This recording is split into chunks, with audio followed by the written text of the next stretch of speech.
ঈদ চলে গেছে সেই কবে, তার রেশ কিন্তু রয়েই যায়। কি করব, আমরা আমাদের তো আবার স্বাভাবিক জীবনে ফিরে আসতে হবে। কারণ ঈদের রেশ ধরে বসে থাকলে আমাদের তো আর জীবন চলবে না।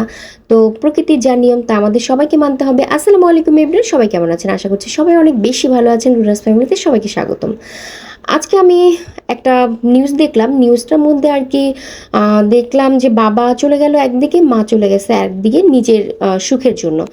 আসলে ওনারা যে নিজের সুখের জন্য দুজন দুই দিকে চলে গেল, মাঝখানে যে বাচ্চাটা পড়ে রইলো সেই বাচ্চাটার কি হবে, এই কথাগুলো কিন্তু একবারও ভাবলো না। মা আরেকটা বিয়ে করে সংসার করতেছে, বাবা আরেকটা বিয়ে করে সংসার করতেছে। আচ্ছা, এই বাচ্চাগুলোকে পৃথিবীতে কে এনেছে? ওরা তো আর নিজে নিজে আসে নাই, আমাদের জন্যই তো বাচ্চাগুলো পৃথিবীতে এসেছে। তো ওদের দায়িত্ব তো আমাদের। ওদের এত অবহেলা, এত কষ্টে রাখার কোনো অধিকার কি আমাদের আছে আসলে? আসলে আমরা তো মেয়ে, আমাদের অনেক কিছু সহ্য করতে হয়, অনেক কিছু সহ্য করে সংসার চালিয়ে যেতে হয়।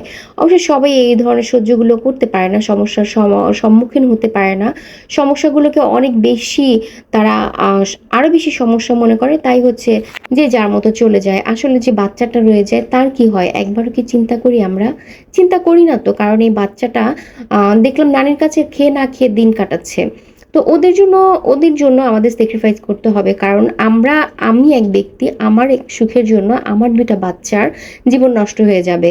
আমি তো সুখ যা পেয়েছি বা যা করেছি, আমার অর্ধেক জীবনে আমি তা করে ফেলেছি।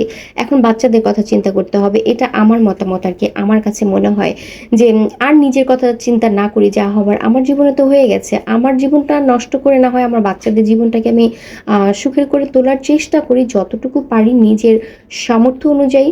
কিন্তু এটা অনেকে করতে পারে না, অনেকে নিতে পারে না। যারা নিতে পারে তারা সংসারটা করতে পারে। আর যারা নিতে পারে না তারা হয়তো চলে যায় দুজন দুই দিকে। আমার চোখের দেখা, আমার চোখের সামনে ঘটে যাওয়া এরকম অনেক ঘটনা আছে যে মা-বাবা চলে গেছে, বাচ্চা একা রয়ে গেছে। আসলে আমি না এগুলো মানতে পারি না। আমার খুব কষ্ট হয় বাচ্চাদের জন্য।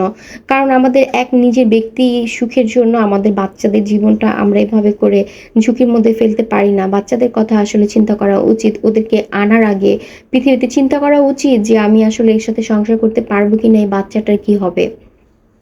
অনেক মা এমনও আছে এক বাচ্চার জন্য সে আর জীবনে বিয়েই করে না, সংসারই করে না। আমার অনেক মা আছে ৩-৪টা বাচ্চার কথা চিন্তা না করে সে আবার চলে যায় অন্য কারো সংসার করার জন্য, নিজের সুখ খোঁজে নিজের মধ্যে। তো অনেক কথা বলে ফেললাম, অনেক ভারী, ভারী কথা বলে ফেললাম। এখন রান্নায় ফেরত আসি। রান্না আমার হয়ে গেছে প্রায় গল্প করতে, করতে।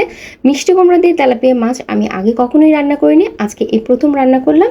তো আমার হাসব্যান্ড খেয়ে বলল ভালো হয়েছে। তার আবার মিষ্টি কুমড়া বেশ পছন্দ, তো তাই আগে ইলিশ মাছ আর চিংড়ি মাছ দিয়েই রান্না করেছি। এই ১ম হচ্ছে তেলাপিয়া মাছ দিয়ে রান্না করলাম। আর সাথে একটু আম আমি কলমি শাক ভাজি করে নিলাম। কারণ কলমি শাকটা না কেমন ভালো ছিল না। আগের দিন দেখেছি, পরে আজকে দেখলাম না ভালো সিদ্ধ হয়েছে, মজাও হয়েছে।